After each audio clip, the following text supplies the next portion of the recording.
Okay, so let's talk about what is the Archives Manager. So when you run a translation job in Raiverb, it will automatically record the content as it translates into its archives. And the Archive Manager is a place where you can first organize the content you have previously translated, but also review it and confirm it so you can reuse it after. So let me show you the interface first. This is the Archives Manager. So as you can see, you have each translation unit with a few extra information from the translation center. So let me introduce you first on what each unit is about, and then I will go into more explanation. So first you have the number, the date. Here is a little checkbox I will explain after. Here is what is called the batch ID. Every time you run a job in a translation center, it will assign this job a batch ID. And every translation unit translated within this job will share the same batch ID. So you can actually check that units that share the same batch ID were part of the same job. Second, you have the project name, if there is one. I will explain what are projects because I don't think I did it before, and this is actually an important concept in Raiverb. So let me continue first. Here we have the source language code. Here the target language code, the source language, the target language, and the comments if there are any. Here we have the status of the translation unit, which can be unconfirmed or confirmed. I will explain what this is about in a moment.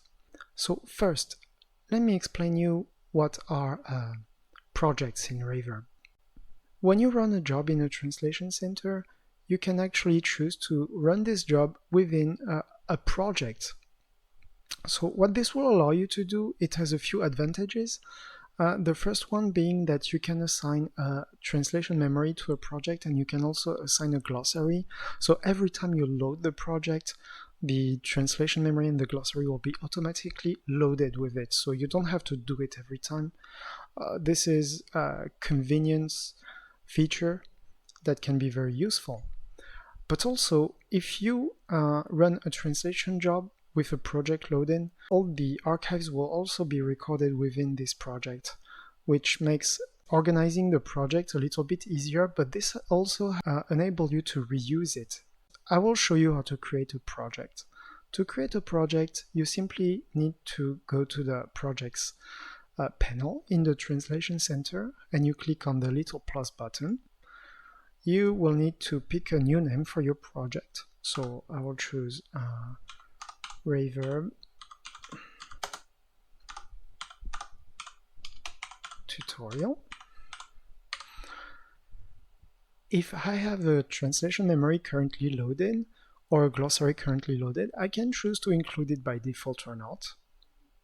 Here it doesn't really matter because I don't have any of these loaded, and once it's done, it's okay. What actually happened is that Raiverb has created a new folder, and this folder contains a glossary folder, a source folder, and a TM folder.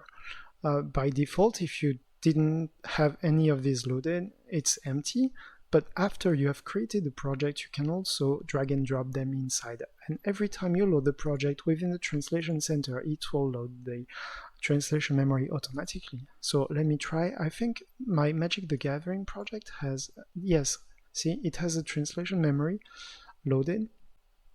And if I try to load another project, then it will reset to default. As you can see here in the Translation Center under the Translation Memory panel, we have an archive button. So this will be important after. So let me introduce first the top panel. So the top panel is options, so you can filter the units you want to see. So for example, if I copy and paste batch ID here, and what will happen is I will only see all the translation units that were run within the same batch. I can choose to select by source language, by target language, by project of course, and I can show the number of units I want on display. I can also choose to only see confirmed or unconfirmed translation units. Below this I have the same toolbox as in a translation center, so I will explain you what is confirmed and unconfirmed. The archives is a place where you can proofread, edit, and confirm your translations. If you choose to confirm them, you will be able to reuse them as translation memories within the Translation Center. Let me show you how this is done. So let me confirm these 3 translation units.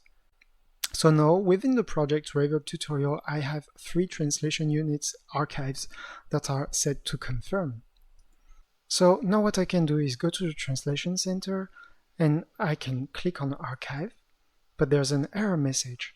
Make sure to pick a target language first, because the archives not only has to match the project but also the language. So let me pick Chinese, because this was the original language of the archives. And let me check.